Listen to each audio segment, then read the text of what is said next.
Donc, bonjour à tous et merci. Donc en fait l'idée était de créer, plusieurs ateliers sur la problématique de l'énergie. On voit souvent, donc on va dire des séances où on traite des travaux. On va traiter de la période de la production, comment produire de l'énergie. Mais il faut avoir les bases et comprendre qu'est-ce que c'est que l'énergie. Donc je me suis dit, on va faire une petite séquence, une première partie ensemble, où on va essayer de comprendre qu'est-ce que c'est l'énergie, qu'est-ce qu'on retrouve justement sur nos fameux DPE, sur nos étiquettes, avec des A, des plus, etc. Pourquoi deux maisons identiques, qui ont exactement la même isolation, la même orientation, la même taille, pourront avoir deux étiquettes énergétiques totalement différentes. Ce qui peut beaucoup surprendre en fait. On se dit, ma maison, j'aimerais bien l'isoler, c'est la même que le voisin. La sienne, elle est classée B, et la mienne, elle est E. Pourquoi? Ok, donc on va essayer de répondre à toutes ces questions ensemble. Donc, la consommation et l'efficacité énergétique, parce que quand on parle de consommation, en face, on va avoir l'efficacité. On peut avoir une efficacité, on va dire, d'appareillage, d'équipement. Ça peut être une machine à laver, ça pourrait être un poêle, ça pourrait être une VMC.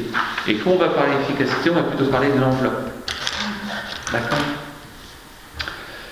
L'énergie d'abord, c'est plusieurs choses. Ça peut être de la thermique, ça peut être une énergie qui va être sonore, ça pourrait être une énergie mécanique, ça pourrait être une énergie lumineuse. Donc l'énergie, en fait, techniquement, elle se représente de différentes formes. D'accord? En France, quand on parle, on va dire, d'énergie concernant le bâtiment, on va chercher à classer, on va dire, un bien par rapport à une performance énergétique ramenée à son mètre carré. D'accord? C'est-à-dire, on va prendre l'ensemble de la facture sur une année, on va prendre dedans 5 postes de consommation d'énergie, on va prendre le chauffage, l'eau chaude sanitaire, la ventilation, tout ce qui va être circulateur, donc on va dire par rapport à votre pompe, votre chauffage, le moteur de la VMC également, et le poste éclairage. Et de là, une fois qu'on aura additionné ces 5 postes, on va diviser ça par le nombre de mètres carrés habitables, d'accord? Et on va dire, voilà, votre maison, elle se classe, elle fait du 120 kWh d'énergie primaire par mètre carré par an. Ou elle fera 250 kWh d'énergie primaire par mètre carré par an. D'accord? Donc on prend que 5 postes. C'est-à-dire que vous derrière, même si vous avez multi équipements, quand un diagnostiqueur fait, on va dire, un DPE ou va faire un audit sur votre bien, le mode de calcul ne prendra que ces 5 postes. C'est-à-dire quoi indirectement? C'est qu'il y a une partie de votre usage, de votre manière de vivre qui n'est pas du tout prise en compte. Si derrière vous avez une dizaine de chargeurs de téléphone, 12 téléviseurs et on peut imaginer 5 ordinateurs qui sont raccordés en permanence, ça ne rentrera jamais dans le calcul. D'accord? Est-ce que c'est bon pour tout le monde? Là, on ne voit pas forcément bien l'écran, on voit 2 chiffres en rouge. Alors ces chiffres, on va dire c'est ce qu'on appelle les conversions, les coefficients de conversion de l'énergie. Alors c'est dire quoi ce grand mot? Il y a 2 énergies en fait que vous allez trouver, on va dire, sur vos factures EDF ou on va dire de gaz. On vous donne une énergie primaire, que généralement est l'énergie qui se trouve à la source. D'accord? On va imaginer au cul d'une centrale nucléaire. Et de cette centrale nucléaire, il va y avoir des très grandes lignes, des très gros câbles. Okay, ces gros câbles vont aller, donc à un moment, se réduire légèrement, aller sur un transformateur de très haute tension. On va être sur des 20 000, 40 000 volts. Puis on va arriver sur des plus petits transformateurs jusqu'au moment où on arrive à la maison. Entre le moment où cette énergie est produite au niveau de la centrale et au moment où on arrive chez vous, eh bien, il y a eu tellement de câbles, il y a eu tellement de connexions, il y a des points d'échauffement. Le conducteur en cuivre, lui aussi, il a une résistance, donc il va créer de la perte. Fait que quand vous aurez 1000 watts chez vous, en réalité, il aura fallu en produire 2300 à la centrale. Ah oui, c'est énorme. D'accord? C'est plus du double quand même. Ah oui, on multiplie plus du double. Ok. Et donc, c'est ça qu'on appelle l'énergie primaire. Et votre bien, il est estimé sur l'énergie primaire. D'accord. Ça veut dire quoi? Attends, tu peux redire donc 2000... Tu as un coefficient de 2,3 entre l'énergie primaire et l'énergie finale. D'accord. Donc pour 1000 watts qui arrivent chez toi au niveau de ton, admettons, ton chauffage ou ton poste d'éclairage, au niveau de la centrale, il aura fallu produire 2300 watts, on aura perdu 1300 watts en chemin. Pour ceux qui ont fait un peu physique dans vos lointains souvenirs, on comprend la résistance d'un conducteur, il y a une formule qui s'appelle R égale ρL sur S. C'est, on va dire, la résistance d'un conducteur multipliée par sa longueur, multipliée par sa section, qui génère une résistance. Il y a une résistance dans un conducteur, ok, ça crée, on va dire, une différence de potentiel, donc une perte de jus arrivé au bout de la maison. Alors quand on parle de déperdition d'énergie sur les... C'est pas la même... Sur la ligne, Ouais. en fait, sur l'acheminement, c'est ça. C'est exactement ça. Ouais. À la résistance des matériaux transporteurs. Résistance, tes connexions, parce qu'à chaque fois que tu vas avoir une connexion qui va arriver, on va dire, sur un transformateur de très haute tension, ton énergie, un transformateur, c'est un circuit primaire et un circuit secondaire, d'accord, qui vont convertir une tension de 20 000 volts, qui vont te l'amener, admettons, à 2000 volts. D'accord, donc tu vas venir réduire. Donc pour le faire, ça va être un nombre de spires que tu vas avoir dans 2 enroulements. Et tu vas mettre 10 fois moins de spires sur le deuxième enroulement, ce qu'on appellera secondaire, qui lui diminuera la tension. Mais entre les deux, tu as de l'échauffement.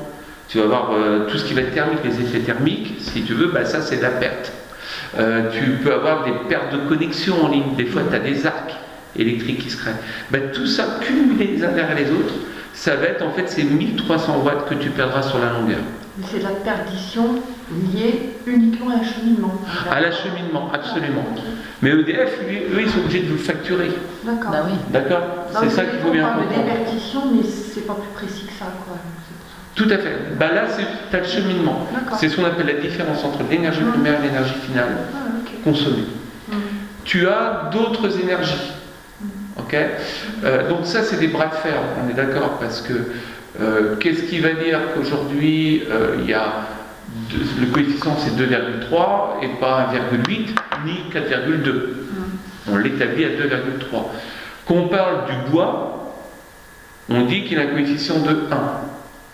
J'ai un peu de mal à le comprendre, parce que le bois que tu vas être obligé, donc on va dire, d'aller abattre, puis le transporter, le mettre en morceaux de 60, le fendre, il a fallu une fendeuse, il a fallu des êtres humains, il a fallu le transporter, donc il a bien fallu de l'énergie également.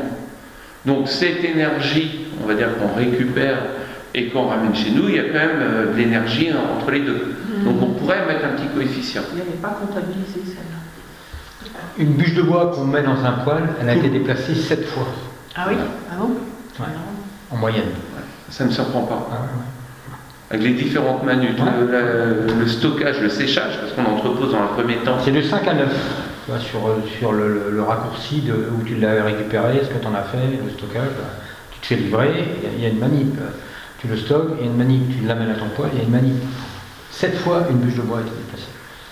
Donc c'est énorme, même en termes d'énergie derrière, on se rend compte que le coefficient de 1 il est peut-être un petit peu erroné. C'est la même chose pour le gaz. Le gaz, on a établi que c'était une valeur de 1. Le gaz. Ouais. Et pourtant le gaz, c'est la perte. Entre là-bas, Ça vient de loin. et ça vient de loin, plus toutes les fuites, etc. L'énergie qu'il a fallu également pour trans. Et pourquoi Mais ça établi à 1. C'est les lobbies. C'est une moyenne, non? C'est les lois de l'énergie. C'est les rapports de force entre, on va dire, les EDF, RDF, les conflits avec Total. C'est les Ah oui, ça conflits de mesure toute les l'énergie. conflits, quoi. Donc c'est du rapport de force. C'est un peu ça, ouais. Donc, alors, à partir de là, il faut juste savoir à quel point les bras de fer sont forts. C'est que dans les réglementations thermiques, depuis donc l'avant-dernière, c'était la RT 2005, puis le RT 2012, on a généralisé la construction de basse consommation. Là, on parle de la RE 2020. Tout l'enjeu d'EDF, ça a été en fait de diminuer ce coefficient. Ah oui, bien. Parce que à l'époque, je vous dis bien à l'époque de la RT 2012, donc 1er janvier 2013 où ça a été mis en application, il était de 2,56. Donc ils ont réussi à le faire baisser pour que le chauffage électrique continue à exister même dans les nouvelles réglementations. C'est pour dire l'enjeu, à quel point il est important, l'enjeu de l'énergie et de ses coefficients. J'ai une question. Du coup, les productions photovoltaïques, Oui, hors coef. elles sont hors coef, parce coef. que c'est utilisé là où c'est produit quasiment à côté, quoi. Quasiment, tu as très peu de transport, Oui. donc tu auras un petit peu de perte en onduleur, tu auras peut-être quelques points d'échauffement, mais tu n'as pas suffisamment de perte en ligne si tu veux, et là tu es hors bobby. Oui, Ok. oui, d'accord. Soit comme on l'abordait, on est chez soi, on fait sa petite installation avec 4 panneaux, on peut and play, puis on raccorde ça, on va dire, sur des prises. Soit on le met en toiture parce qu'on cherche un petit peu plus de puissance, ou on est sur l'autoconsommation collective, on cherche encore plus de puissance et on se le revend entre nous. Mais là, on est sur des schémas, des acheminements tellement courts que du coef, il n'y en a pas. D'accord? Donc là, c'est neutre, ça ne rentre pas dans la règle. Par contre, il y a une obligation, c'est quand on est en autoconsommation collective, comme on le disait dans la voiture, le réseau d'acheminement reste obligatoire. C'est-à-dire que demain, tu produis sur ta maison. Sur la salle des fêtes, on met des panneaux photovoltaïques.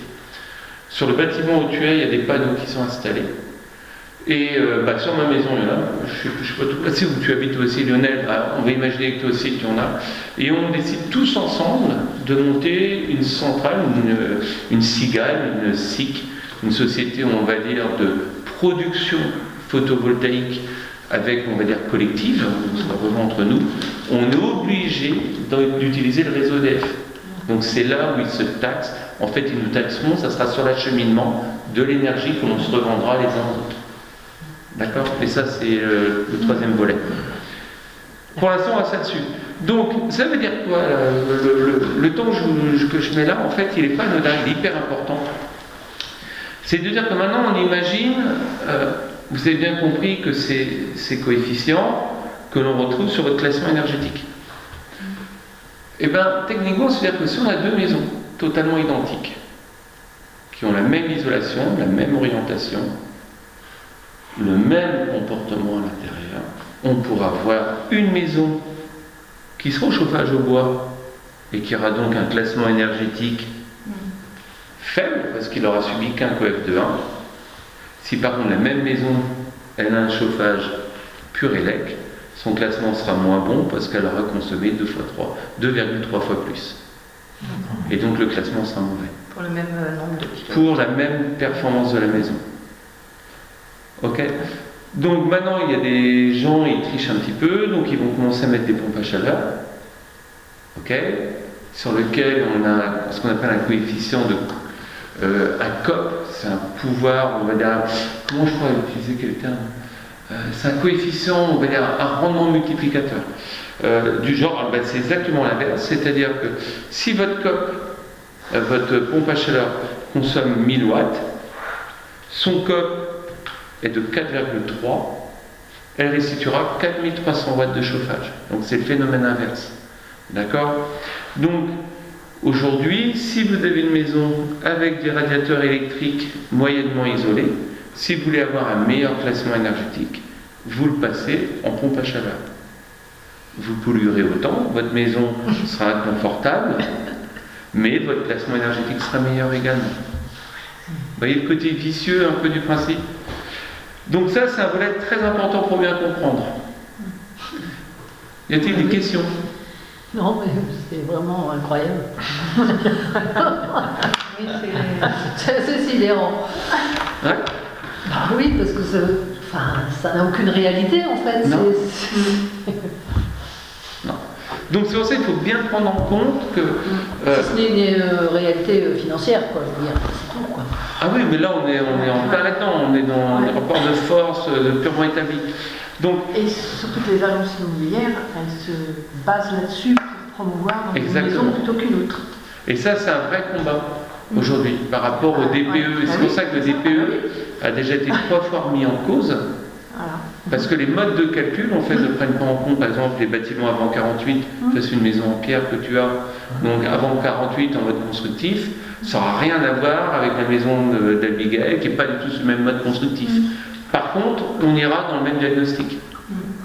Oui, c'est ça qui ne va pas en fait, c'est que les éléments de base pour le calcul devraient être différents selon les... Ouais, et puis il n'y a pas non plus que la thermique pour la thermique, c'est-à-dire on peut avoir une maison moins isolé, mais avec une humidité relative beaucoup plus basse, où on aura besoin d'avoir une température moins élevée pour être à l'aise.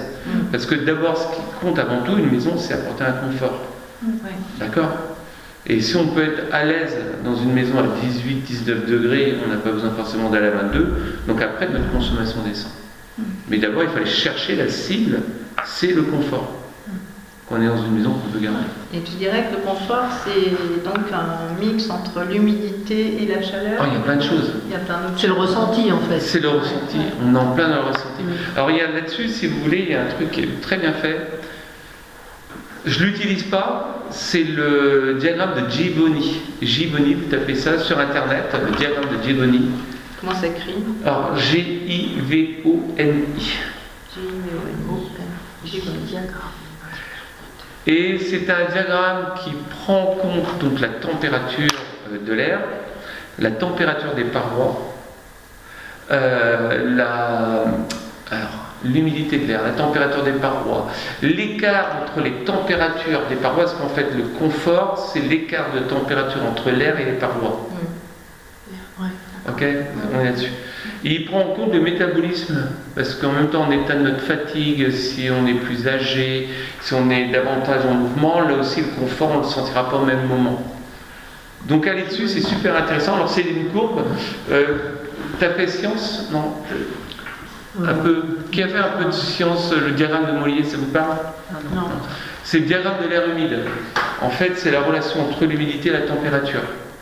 Et quand vous allez dessus, en fait, le diagramme de Gibboni justement reprend le diagramme de Mollier pour bien mettre en relation la température, l'humidité et les zones de confort. J'essaie de vous mettre à l'écran.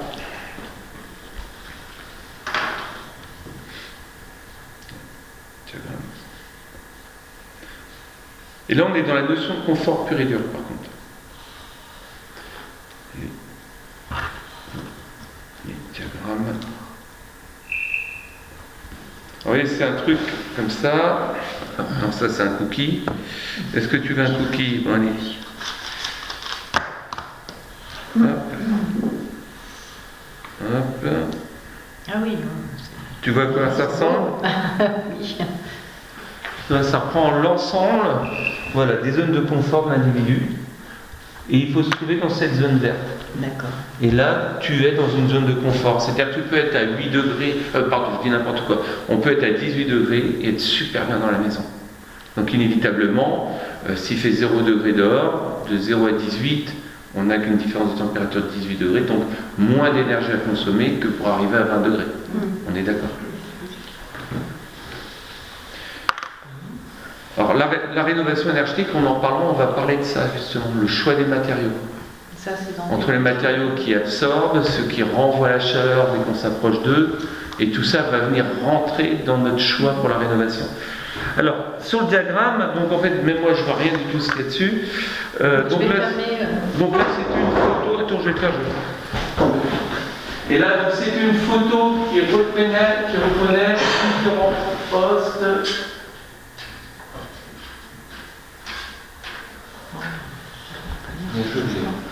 D'habitude, j'ai toujours le pour éteindre, là, j'ai pas fait. Je sais pas, vous voyez quelque chose ou pas? Oui, là, ça va. Alors, l'efficacité énergétique. Là, on parle de l'efficacité. Donc, dans l'efficacité énergétique, effectivement, on parle de l'enveloppe. En règle générale, on parle d'une efficacité énergétique. D'accord? L'efficacité énergétique, techniquement, ça va être une maison qui est bien orientée, qui récupère des apports solaires au maximum, avec une ventilation qui, elle, fonctionne bien, donc c'est-à-dire dans lequel on n'a pas une humidité complètement délirante, je dirais au-dessus de 65% d'humidité. Ça va être une isolation dite plutôt renforcée. Ça va être des équipements, donc on va dire de régulation lorsqu'il y a un chauffage, parce qu'on peut avoir des plus gros émetteurs qui soient. Si dessus il n'y a pas de système de régulation, ben ça ne marchera pas non plus. Okay, donc ça, je vous la laisse là si vous voulez cette présentation. Là, j'ai mis en fait exactement ce qui était ce qu'on appelle la définition de l'énergie, on va dire l'efficacité énergétique. C'est en fait le service délivré divisé, on va dire, par l'énergie consommée.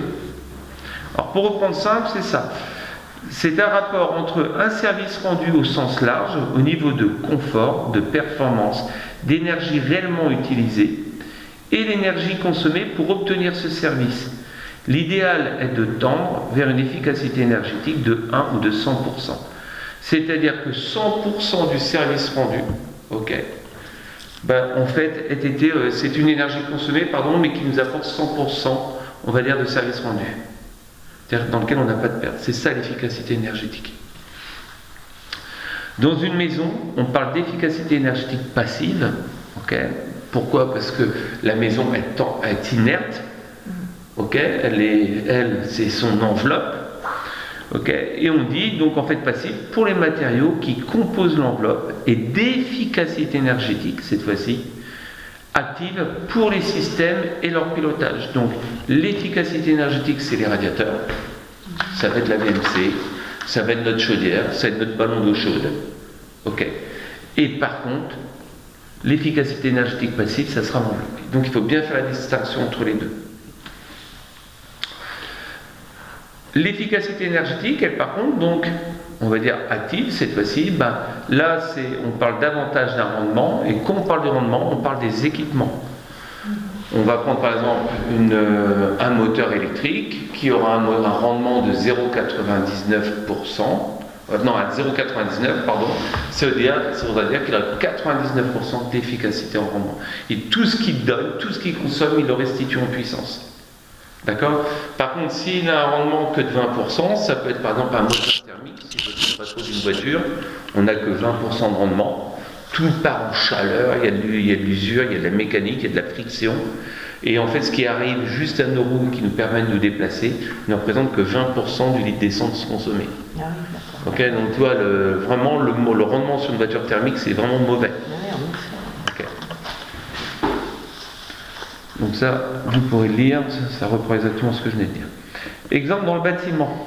Hop. Alors, c'est un peu long, ça fait beaucoup de lecture. J'ai envie de vous le passer, ça.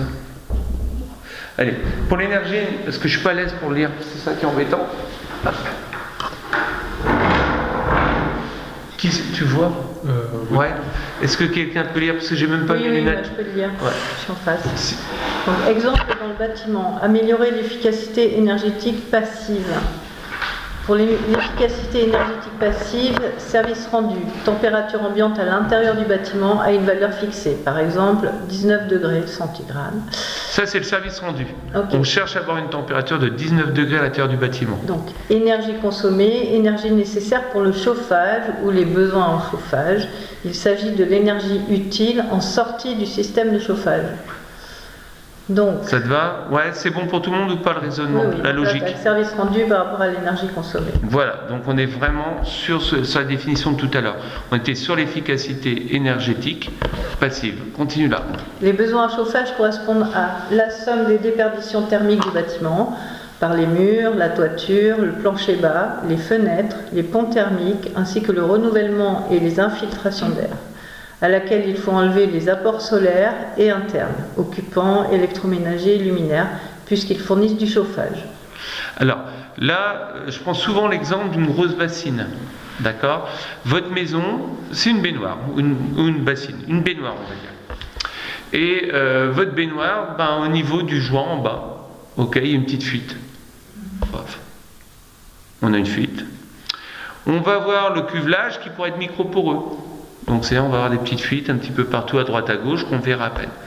Et on peut imaginer qu'une maison c'est comme une grosse baignoire, c'est-à-dire on va avoir des fuites à droite à gauche, soit par les murs, sur un mode de transfert de chaleur, et ça on le verra pour la prochaine fois, soit par l'air, parce que notre maison est sous le vent, elle subit, on va dire, des pressions, qu'on a les vents dominants, et si vous imaginez bien qu'ils soufflent sur le mur, ça va faire rentrer inévitablement de l'air froid.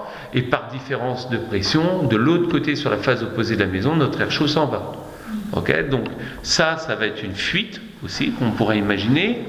Et derrière, par rapport à nos fenêtres, on pourrait dire voilà, nos fenêtres elles joignent mal, ou les dormants ils sont pas de bonne qualité, la chaleur s'en va également. Les dormants et les ouvrants sont de mauvaise qualité, donc en fait la chaleur s'en va. Donc ça c'est notre baignoire, l'ensemble de ces fuites. Et si on veut que notre maison garde sa chaleur, qu'est-ce qu'on va faire? pardon, si notre baignoire, on veut qu'elle garde son niveau d'eau, parce qu'on a des fuites, donc il va falloir qu'on mette autant d'eau dedans. Okay, donc si on perd 1 litre à la minute, on va ouvrir notre robinet, on va faire couler 1 litre d'eau à la minute, et notre niveau va rester, on va dire, identique. Et bien une maison, c'est exactement le même principe. C'est-à-dire que si derrière, si votre maison, elle a 1000 watts de déperdition, il va falloir y mettre 1000 watts de chauffage. Si votre maison, il y a 4000 watts de déperdition calculée sur l'ensemble de votre maison, il va falloir un chauffage de 4000 watts. Ok, c'est le principe. Alors bien sûr, il y a un facteur qui rentre en ligne de compte, c'est la température qu'il y a dehors. Parce que la chute de température de l'habitation, c'est toujours entre la différence de température extérieure et la température intérieure. D'accord? Si j'ai un tableau, je vous mettrai la formule.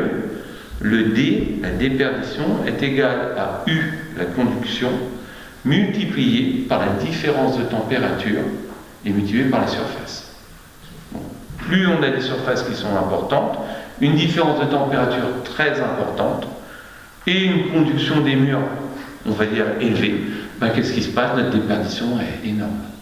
Plus on va venir réduire notre conduction de parois, rendre notre maison plus compacte, dans un climat plus doux, moins on aura de déperdition. Et là, on a un petit groupe, si un jour ça vous intéresse, vous pourrez venir chez moi, j'ai une maison, il n'y a aucun chauffage. Il n'y a pas de radiateur, il n'y a pas de cheminée, il n'y a rien. Ce qui permet de chauffer la maison, ce sont les occupants. Là, ce soir, on a des gens qui viennent à la maison, on est un peu contents, quand même, parce que depuis une dizaine de jours, on n'a pratiquement plus d'apport solaire. Nous, on est complètement sous le vent. T'as vu, tu sais où j'habite aussi, je pense. Non. Dans une maison grise sur le boulevard des Dunes, qui est légèrement en hauteur, si tu veux, et qui est vraiment sous le vent. Et quand tu as du vent comme ça, donc la maison, ça refroidit, mine de rien. On a beau faire des maisons très étanches. Pas de soleil, ou très peu. On a des journées faiblement ensoleillées. Une forte humidité. On se dit, ça peut être compliqué. On arrive à avoir encore 19 degrés 2, 19 degrés 3 dans la maison sans la chauffer. Mais pourquoi? Parce qu'il y a très peu de fuites. Vous vous souvenez de mon histoire de ma baignoire? On va dire que tous les joints sont hyper serrés, que le côté micro-poreux qu'on aurait pu imaginer partout dans le volume, tout a été calfeutré. La maison, quand on a fait l'étanchéité à l'air dessus, on a une surface équivalente de fuite qui est de la taille de mon petit doigt pour l'ensemble de la maison. Donc c'est-à-dire que les influences du vent ou les différences, on va dire, de chaleur de l'intérieur de la maison à l'extérieur, il n'y en a pas. Donc c'est comme ça que fonctionne notre maison. Donc je dis toujours aux gens, quand on parle, avant de parler énergie, avant de faire des économies d'énergie, première chose, avant même de penser à changer un radiateur, un mode de chauffage, on travaille l'enveloppe. Plus l'enveloppe sera performante, moins vous aurez besoin de chauffage. Donc dans la stratégie de Renault, c'est là-dessus sur lequel on va. On ne s'emmerde pas avec le reste. Les gens qui arrivent chez vous qui disent « Oh, mais vous allez faire 50% d'économie, mettez une pompe à chaleur ». Alors oui, votre facture va se diviser, vous avez bien compris tout à l'heure, le coefficient, le COP, qui est entre les deux, étant donné qu'on est sur un coefficient multiplicateur, donc votre facture ponctuellement descend, mais votre maison consomme autant. Et ça, c'est quand ça marche bien, parce que les gars, ils s'emmerdent pas. Ils vont vous mettre une pompe à chaleur, mais qu'elle soit bien dimensionnée ou mal dimensionnée, ils vont faire un peu à la louche, ils vont prendre un peu de largesse pour pas avoir trop de soucis, mais si ça marche pas, il y a une résistance électrique dedans. Qui, si la pompe ne peut pas alimenter, c'est la résistance qui prend le relais. Alors imaginez, vous avez une simple résistance, et c'est elle qui va chauffer toute votre maison, toute l'eau de votre maison. Donc votre facture, elle explose. C'est ça un peu les scandales qu'on a eu sur les pompes à chaleur, parce qu'elles étaient sous-dimensionnées dans des maisons pas suffisamment isolées. Les gens, ils voulaient des crédits, ils voulaient des pompes à chaleur à 1 €, donc allez-y, donc tous les vendeurs allaient en vendre. Les gens, ils étaient contents, ils disaient ma facture va se diviser par 2. Oui, dans le cas où il ne fait pas des grands coups de froid dehors. Oui, dans le cas où la maison est à peu près correctement isolée. Et en plus, peu de temps, parce que l'énergie continue à augmenter en termes de prix. Donc la vraie stratégie, c'est l'enveloppe. Une enveloppe bien travaillée, bien pensée, on n'a pas de souci. Oh, ça va être ma recherche de connexion. C'est pas trop embêtant, ça vous va comme explication? Non, pas du tout. c'est très intéressant. Et pour diminuer, vas-y.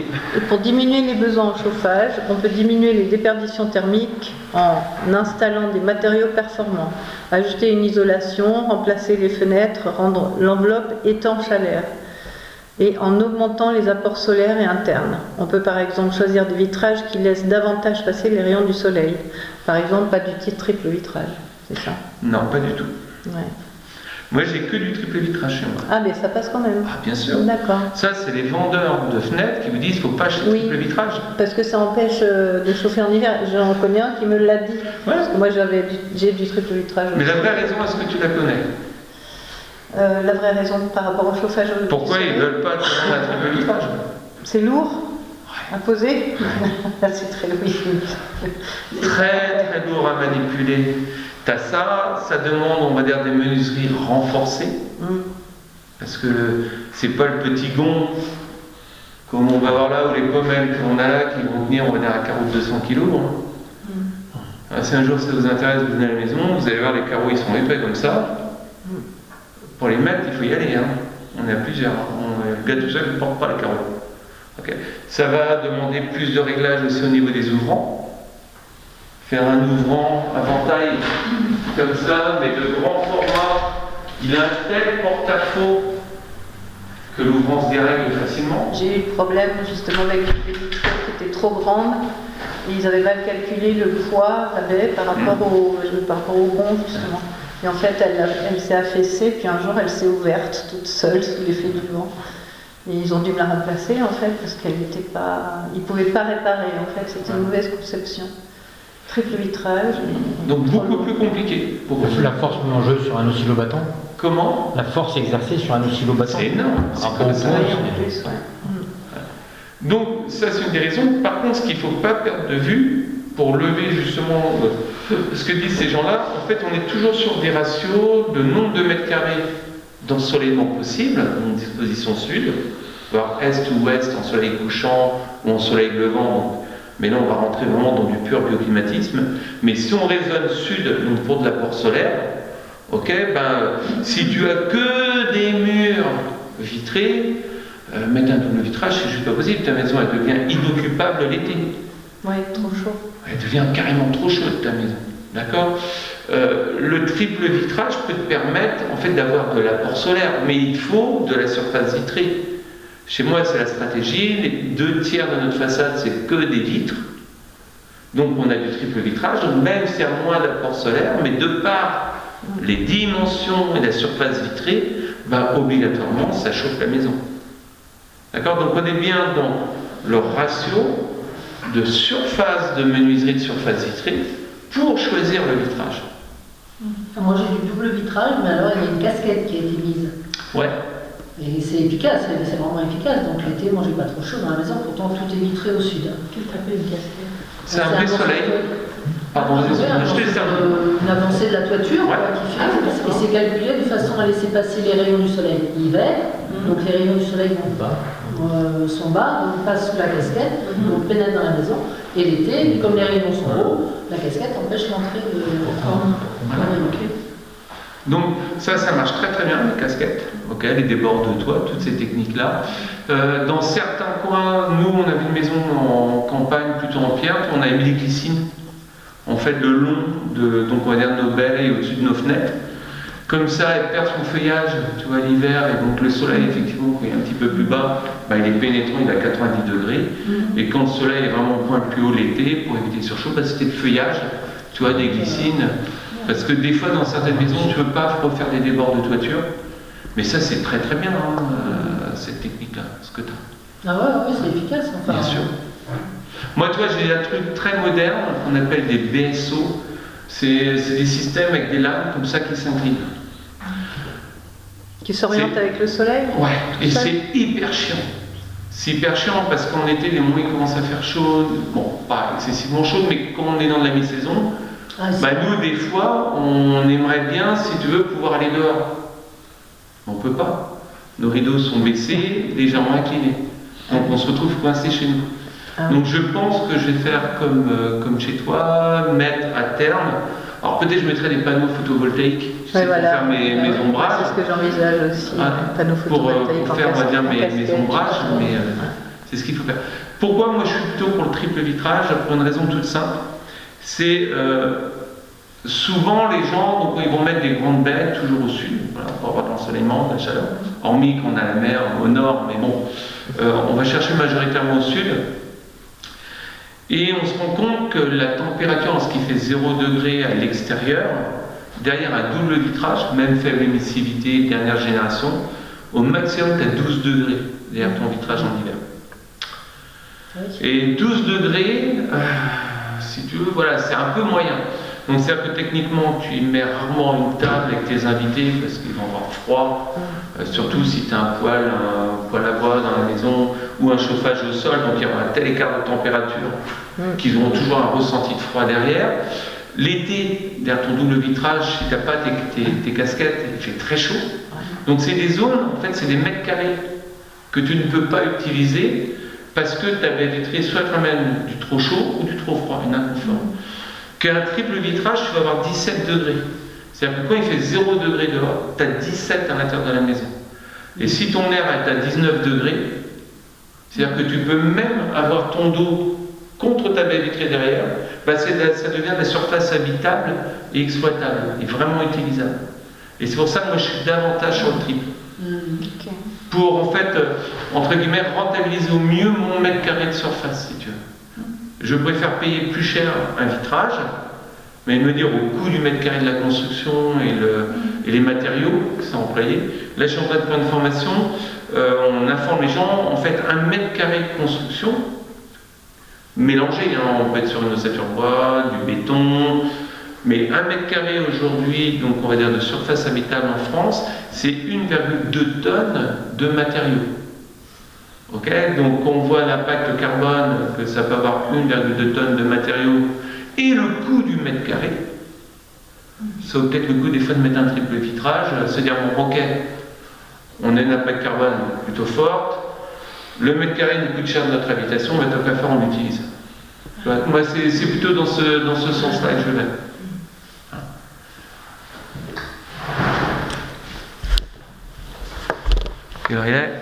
On est pas mal. Donc là, on est sur un schéma bon, fait pour mieux visualiser. Donc là, c'est tout simplement pour expliquer aux gens donc, où se situent à peu près, on va dire les postes, que ce soit de consommation ou de déperdition. Ah, c'est bien ça. D'accord, sur une enveloppe. Pour vous donner des indicateurs en termes, donc, on va dire, de valeur R sur les parois, parce que c'est le nerf de la guerre. Quand aujourd'hui on fait un bâtiment passif, on met un R de 10 en sol, un R de 10 en plafond et 6,5 en mur. Ok. Quand la réglementation thermique aujourd'hui vous impose 3,2, on veut faire du passif. Tu as dit combien pour les murs? 6,5 en mur, 10 en sol et 10 en plafond. La menuiserie, si un jour vous voulez vraiment des menuiseries performantes pour avoir du confort, il faut que le UW soit inférieur à 0,8. La réglementation en France et les aides, c'est 1,4 watts mètre carré. Et du performance, c'est 0,8 watts par mètre carré. D'accord? Donc là, j'explique un petit peu, en fait, ou rapidement, parce que ça, c'est quelque chose qu'on a tendance un petit peu à oublier. Quelle est la différence? Alors ça, normalement, je ne vais pas montrer, je vais poser la question avant. Qui peut me donner l'unité de la consommation d'énergie? La consommation d'énergie. C'est pas le watt, kilowattheure. Très bien. Ce ne sont pas les watts. C'est le watt-heure, c'est ça? Le watt-heure, ok. Comment ça marche? En fait, tout simplement, on prend la puissance d'un appareil, ok, donc s'il fait 1000 watts, on l'utilise pendant 1 heure, ok, donc il aura mangé 1000 watts heure. Et 1000 watts, ça fait 1 kilowatt. D'accord. Ok. Donc ça, souvent, dans l'esprit des gens, on confond la puissance. Entre nous, on a l'énergie aussi en joule, sous forme de joule. Ok. Qu'est-ce que j'ai mis derrière? Les paramètres influençant la consommation d'énergie. Alors là, j'ai directement extrait ça de mes diapos de cours. Donc, les 4 grands paramètres qui influencent la consommation d'énergie. Donc, première chose, ce qu'on appelle les caractéristiques intrinsèques du bâtiment. D'accord? Comment il est composé. Là, on a des murs d'1 mètre de pierre.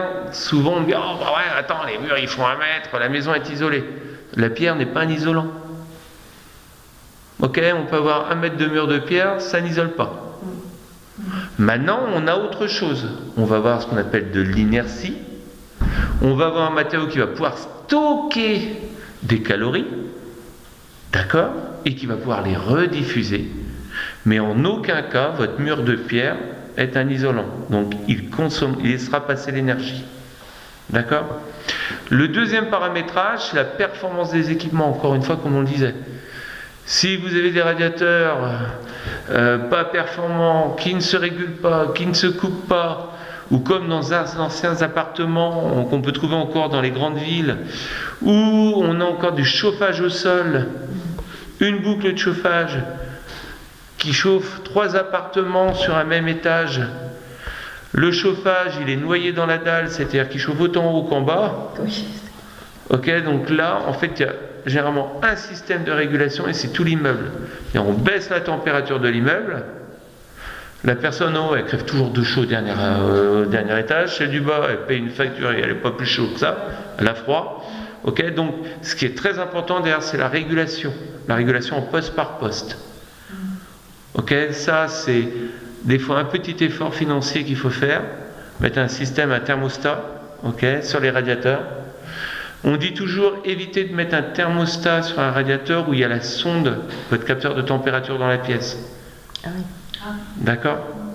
Et c'est là généralement où les chauffagistes vont vous créer une boucle, c'est-à-dire vous mettront un radiateur sans thermostat. Ça sera le seul radiateur dans la maison dans lequel tu n'auras pas de thermostat. Après, donc l'environnement du bâtiment. Bah, inévitablement, si la maison est dans le sud de la France et une maison qui se trouve à Lille, bah, la facture de chauffage ne va pas être la même. Par contre, celle du sud, elle aura une facture de clim, de refroidissement. Et quand on parle environnement, il ne faut pas perdre de vue les vents, ok, proches, les masques solaires, eux aussi vont jouer sur votre consommation d'énergie de votre maison. Dernier point, le comportement des occupants. Ok? Comment on chauffe notre maison, à quel moment justement notre organisme va être à l'aise et à quel moment il ne le sera pas. Qu'est-ce qu'on fait dans la maison? Est-ce qu'on bouge ou est-ce qu'on ne bouge pas?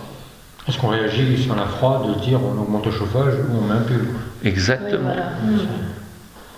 Moi, mes enfants, je leur explique quelque chose suivant. J'ai dit, en France, selon moi, on est un peu idiot parce que on chauffe des maisons, on chauffe des murs, on chauffe des meubles.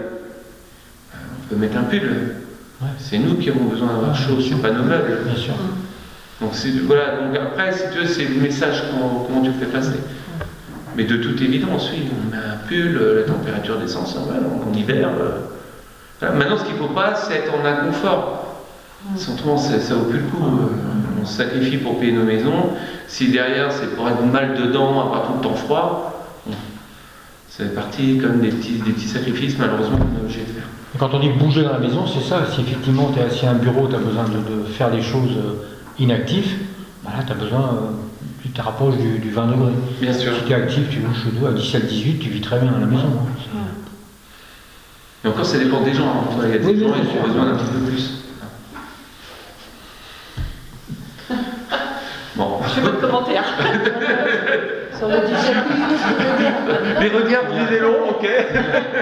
Bien, c'est mieux. Il se baigne toute la journée, il est plein de petits jeux, je fais pas de commentaire. On peut pas lutter contre ça, on peut pas. Il n'y a rien à faire. Donc après, en paramètre 4, donc on a mis les caractéristiques donc intrinsèques du bâti, bien sûr. La performance des éléments de l'enveloppe impacte la consommation énergétique du bâtiment. Okay, donc les travaux de rénovation de l'enveloppe, isolation des thermiques, donc des parois opaques et vitrées, et l'étanchéité à l'air. La performance des éléments, donc de l'enveloppe au bâtiment augmentée, donc après une fois qu'on a fait les travaux, donc les déperditions sont réduites.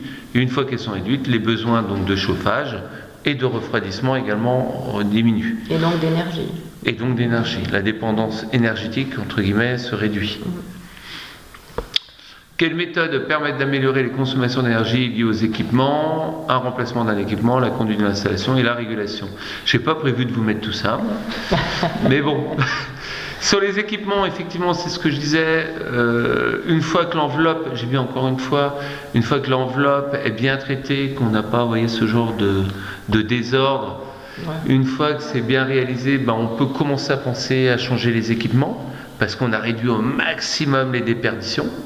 Okay, au lieu d'avoir, mettons, 170 000 watts de déperdition, ben, on les réduit à 3 000, 4 000, ben, on a besoin plus que de 4 000 de chauffage, et non plus 170 000. Donc, l'équipement, la chaudière, le système de production devient adapté. Okay, donc, ne jamais changer le système de production de chauffage avant d'avoir fait les travaux de réno, parce qu'après, l'équipement est surdimensionné. S'il est surdimensionné, il a un mauvais rendement. S'il a un mauvais rendement, en plus, il tombe en panne plus rapidement. Okay, donc l'enveloppe en premier. J'enfonce des portes ouvertes sûrement, mais c'est toujours important de garder ça à l'esprit. C'est pas si évident pour tout le monde, hein, de toute façon. Donc, ben non, malheureusement. Apparemment, la prime Rénov, là, ça a surtout servi à acheter des chauffages, des gros chauffages. Ouais, des pompes à chaleur, les mecs n'en ont jamais vendu autant. Et pourtant, dedans, tu as des gaz. Et le gaz, en fait, employé, contribue au réchauffement climatique. Non, puis surtout, avant de donner ces primes, enfin, il devrait faire des conseils, hein, envoyer des conseillers chez les gens pour voir de fait. Oui, tu vas me dire que toi, c'est peut-être ça, entre autres, ton Moi, des conseillers énergéticiens. Mais ça existe, il faut aller voir France Rénov', il faut aller voir l'ANA. Aujourd'hui, donc, et en même temps, à partir du 1er janvier 2024, tous les travaux pour pouvoir bénéficier d'aide, il va falloir travailler soit sur une démarche globale de rénovation, ou soit minimum travailler sur des bouquets. Donc c'est-à-dire plusieurs travaux en même temps. Sur des rénovations, sur des logements qui sont entre E, F et G, l'audit, donc il va y avoir l'audit obligatoire, réglementaire, qui devra correspondre au DPE, qui lui devient opposable, justement parce qu'avant on faisait un DPE un petit peu au téléphone. Ah oui madame, il y a beaucoup d'isolation. Oh là là, ma maison elle est isolée. Ah oui, vous avez beaucoup d'isolation. Oh oui, j'en ai beaucoup. Dans les faits, il y avait ça d'isolation. Parce que dès le moment où les gens isolent leur maison, c'est toujours dommage de se dire intellectuellement, et c'est pas naturel de se dire on a fait tous nos travaux d'isolation, on a tout isolé, et au bout du compte, non, c'est pas si bien que ça ce qu'on a fait. On n'en a pas mis assez. Et ça, en prise de conscience, c'est dur. Donc, dans l'esprit des gens, quand on leur demande si leur maison est bien isolée, oh, elle est bien isolée. Oh, on n'en a mis pas. D'accord. Et quand tu regardes dans les faits, on regarde derrière les prises, on regarde comment s'isoler, des fois tu vas avoir 6 cm, 8 cm. Pas d'étanchéité du tout à l'air. Donc, c'est-à-dire que l'air froid, humide, passe sous la plainte. Okay, parce qu'on chauffe une maison. L'air, en se détendant, il exerce une pression sur les parois. Et cet air chaud et humide, il passe dans nos plaintes, il passe dans nos interrupteurs. Ah oui? Bah oui. T'as jamais eu un courant d'air derrière une prise? Si, c'est vrai. Donc cet air, il va aussi dans l'autre sens. D'accord. Et qu'est-ce qui se passe? Lui, il va condenser dans tes isolants. Parce que ton mur, derrière, il est froid. Donc ton isolant, n'isole plus. Parce qu'il est chargé d'humidité. Un isolant humide, mouillé, n'isole pas, vous êtes d'accord avec moi? Si on va avoir chaud, il faut que notre manteau soit sec et qu'il n'y ait pas d'air qui le traverse. On a tous fait du vélo, de la mobilette, où on a l'air qui passe et on a froid. Il faut que ce soit immobile, il faut que l'air soit immobile et sec. Donc, la plupart du temps, les gens ne mettent pas d'étanchéité à l'air parce que l'artisan, oh, mon Dieu, il faut que votre maison respire. Si vous ne le faites pas, elle va pourrir. Et c'est une connerie phénoménale. Parce que la membrane, normalement, qui est employée, ou les matériaux utilisés, ils stoppent le passage de l'air, mais ils laissent migrer la vapeur d'eau. Parce qu'une molécule de vapeur d'eau est beaucoup plus petite qu'une molécule d'air. C'est un peu l'effet d'un vêtement Gore-Tex, où on transpire, on évacue notre sueur, ok, mais le vent, il ne rentre pas dans notre vêtement. On est bien protégé par notre vêtement. C'est juste parce que ce n'est pas la même dimension. Donc les gars, ils veulent pas s'emmerder, ils vous font aucune étanchéité, ils vous mettent des panneaux partout, ils vous disent c'est pas obligatoire. Et dès le moment où votre maison elle est doublée, elle est fermée, que vous commencez à chauffer, bah, l'air passe.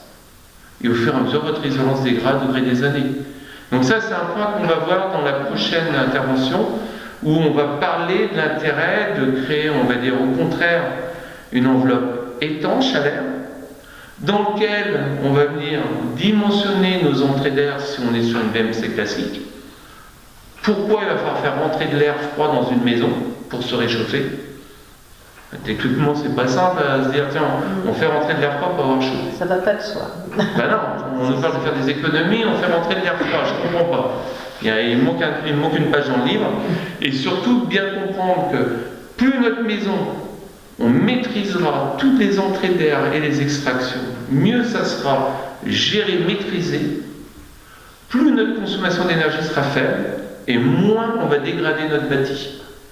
Et ça, il n'y a qu'une seule règle pour le faire, c'est maintenir les isolants dans les bonnes conditions, donc les protéger des transferts de vapeur d'eau. C'est pour ça qu'on met des pare-vapeurs. Oui, et on les raccorde. Oui, il faut qu'ils soient bien scotchés, c'est ça. Et qu'il n'y ait pas de trou. Oui. Et que la membrane soit bien dépoussiérée, que ton adhésif soit bien marouflé, et qu'il ait la même capacité à laisser passer la même quantité de vapeur d'eau que ta membrane. Autrement, il se décolle. C'est ce qui se passe pour les scotch orange. Sur certains chantiers, on voit les artisans, ils mettent des panneaux de laine en laine de verre avec un craft marron, ils mettent un scotch orange. Le craft, lui, il laisse passer la vapeur d'eau. Le scotch orange, il ne laisse pas passer. Donc, qu'est-ce qui se passe? Il se décolle. Okay, donc, ça ne tient pas. Okay, donc, tout ça aussi, ça, c'est un gros volet. Et d'ailleurs, je crois que c'est marqué là, le suivi, on va dire, du chantier. C'est hyper important, en fait, techniquement. Parce que vous avez beau aussi acheter les plus beaux équipements au monde, si l'entreprise que vous demandez d'intervenir, bah, elle n'est pas au fait. N'y allez pas, hein. Ne la prenez pas, hein. Elle va faire pire. D'accord? C'est pas le débat, c'est la deuxième partie. Et sur la circulation d'air, justement, quand on dit qu'on a un poêle ou une cheminée, il faut effectivement une prise d'air haute, une prise d'air basse. Indispensable pour justement la circulation. Pour la combustion. Est-ce que ça a des incidences par rapport justement à l'étanchéité de la maison? Bien sûr. Quand tu as une maison que tu veux performante et tu veux mettre un poêle, tu prends un poêle étanche. Ok, premier point. Et généralement, ce que tu emploies, c'est les conduits, on va dire 3 couches, où tu as ton air frais qui rentre, on va dire, dans ta première tubulure, et dans ta tubulure centrale, c'est là où en fait tu évacues ta combustion. Ok, donc ton air froid rentre par le diamètre le plus gros, et ton air chaud lui repart par le centre. Ok, ton entrée d'air est là. Ou tu vas avoir un poêle étanche avec un raccordement qui peut être raccordé, on va dire, sous ta dalle, un tuyau qui lui-même est étanche et qui va venir à l'extérieur. C'est-à-dire que tu n'as pas une entrée d'air parasite autour de ton entrée d'air qui viendrait obligatoirement créer une déperdition. Okay, mais il faut que ton poêle soit étanche. Si tu ne prends pas un poêle étanche, ça ne marche pas. Ou autrement, si tu prends un poêle traditionnel et pour avoir suffisamment de tirage pour pas que ça fume de trop dans la maison, tu es obligé de faire un trou ou de faire un raccordement direct derrière le poêle ou voilà, un tuyau, là tu n'as plus de performance. Parce que ce trou également est une source de chaleur. Tu chauffes ta maison et tu as une partie de ta chaleur qui s'en va. Surtout quand ton poêle ne dégage plus de température. Et pourtant, notamment, les assurances, ils exigent de toi, quand tu installes toi, oui, il faut obligatoirement. Ouais. C'est comme quand avant on mettait des chaudières gaz, tu avais une deuxième ventilation. Ouais. C'était obligé. Pour avoir une bonne combustion, on va dire, de ta chaudière gaz, tu es obligé d'avoir une entrée d'air frais. Mais tu n'es plus dans de la performance. Moi, je raisonne une performance énergétique. Hein. Ouais, tout à fait. Okay.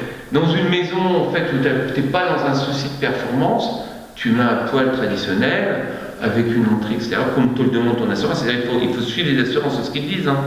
Mais si tu es dans une vraie maison performante, chaudière étanche, poêle étanche, qui ne coupe pas. Et pour avoir quelque chose, un poêle étanche qui fonctionne correctement, il faut que ton enveloppe soit étanche. Et vous allez voir, après tout est lié. Hein. Tu as double flux, ta ventilation, pour qu'elle soit efficace. Il faudra bientôt, là, l'étalonnage des portes n'est pas suffisant. Dans les textes réglementaires, c'est 1,5 cm d'étalonnage de porte. Alors, par contre, les soirées coquines, c'est délicat avec les enfants. Hein. Okay, parce qu'1,5 cm, on entend tout ce qui se passe. Okay, mais c'est voilà, le prix entre guillemets à payer pour avoir, on va dire, un système par exemple d'une double flux qui fonctionnerait bien, ou même une VMC qui fonctionne bien. Okay, vous avez des toilettes. Les toilettes, il faut savoir, c'est 15 m3 heure en air extrait. Si c'est pas détalonné sous la porte, ça prend que l'humidité du chotard, ça va pas prendre, parce que le but du jeu d'une VMC, c'est de prendre l'air dans la pièce de vie, qui est censée être un petit peu plus chaude. On va venir capter les polluants qu'il y a dedans, et hop, ça va venir être aspiré soit par la salle de bain, soit par les WC ou par votre cuisine. Mais si ça ne peut pas passer sous les portes, votre système ne marche pas. Donc en même temps, votre taux de pollution remonte. Okay, donc ça, c'est un des points hyper importants qu'on parle de rénovation énergétique, qu'on parle de confort. C'est bien comprendre l'importance du renouvellement d'air, de faire rentrer de l'air sec, froid. Parce que plus on est à froid, plus il est sec. Pour le coup, on l'a tous vu à la montagne, hein. On a de la neige partout et l'air est hyper sec. Okay, pourtant il fait froid, c'est humide, mais l'air est sec. Okay, parce que plus l'air est froid, plus il est contracté. Plus il est contracté, moins il peut contenir d'eau, et donc plus il est sec. Okay, plus notre air en chauffe, plus il se détend, plus il peut contenir une quantité d'eau importante. C'est ce qu'on appelle l'humidité relative et l'humidité absolue. L'humidité absolue, c'est la quantité d'eau maximale qu'un mètre cube d'air peut contenir à une température donnée. D'accord? Donc, à 20 degrés, on dit que ça contient 17,6 grammes d'eau par mètre cube d'air. À 0 degré, tu ne contiens plus que 6 grammes. Ah oui, c'est énorme. Ah, ça change énormément. Donc, quand tu fais rentrer de l'air froid à 0 degré dans ta maison, en réalité, tu chasses 11 grammes d'eau par mètre cube à l'extérieur et tu fais rentrer un air plus sec que tu vas chauffer plus rapidement. Donc, tu vois, ton chauffage commence à devenir efficace. Mais bon, ça sera prêt. J'arrête là pour ce soir. Ça vous va ou pas? Est-ce que vous avez... Alors, non, y a-t-il des questions? Je termine toujours. Y a-t-il des questions ou pas? Moi, ça sera pour la prochaine fois, les questions, parce que ça sera les thématiques la prochaine fois. Donc, je vais pas t'embêter avec ça maintenant. L'énergie, c'est un petit peu plus clair? Comment bah oui, carrément, oui, c'est vrai. Poêle étanche, ça veut dire quoi vraiment? C'est un poêle qui est étanche, c'est-à-dire que tu vas avoir une chambre de combustion avec une trame dans laquelle tu mets ton bois, ou tu peux avoir un système à pellet, mais ta porte, il y a un joint qui empêche l'air de rentrer par ta porte. Ta chambre de combustion, son entrée d'air, elle arrive par une entrée qui elle aussi est étanche. C'est-à-dire que c'est un chemin privé qui va arriver à l'extérieur du bâti sans emprunter ta maison. C'est ça un poêle étanche, c'est-à-dire c'est un système qui n'utilise pas l'air ambiant de ta pièce et qui ne peut pas dégager de l'air chaud dans ta pièce. Il est étanche. Et il prend pas d'air. Et c'est son rayonnement, ça va être même sa masse, si tu veux, qui va te dégager de la chaleur avec de la convection et qui va venir chauffer ta maison. Mais c'est pas l'air de sa combustion. C'est ça que ça veut dire un poêle étanche. Ils en font même avec des cuisines. Comment? Ils en font même avec des cuisines. Peut-être. C'est le poêle de masse, en fait. Pas forcément. Pas forcément. Pas forcément. Je pensais que c'était le poêle de masse qui était à la base de ça et qui a été transféré. Enfin, le système d'alimentation et d'évacuation a été transposé à des poêles simples. Le poêle de masse, enfin, il est comme tu le décris, quoi. Parce que le poêle de masse, on est vraiment plutôt sur une stratégie d'inertie, de masse d'accumulation de chaleur, si tu veux, plus que d'étanchéité. L'étanchéité, c'est vraiment, on va dire, réservé, tu sais, on va dire aux maisons passives, ce que tu avais en Allemagne, ce que tu peux avoir dans certains pays, ou des maisons qui ont des contraintes de performance énergétique parce qu'on n'a pas pu assez isoler. Tu vois, parce qu'il y avait des contraintes, on va dire, de coûts au mètre carré, où on ne pouvait pas traiter l'ensemble de l'enveloppe, même l'imaginer, tu vas la traiter par l'extérieur. Quand tu ne peux plus traiter la convection ni le rayonnement, la conduction et le rayonnement, il ne te reste plus que la convection. Et la convection, ça va être l'étanchéité à l'air, ta VMC, tes poêles, Et c'est là-dessus que tu vas venir chercher le moindre pouillème pour éviter la déperdition. D'accord.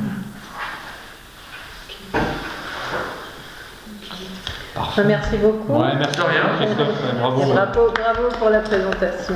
C'est vraiment intéressant. Et la clarté. Ouais. Ah,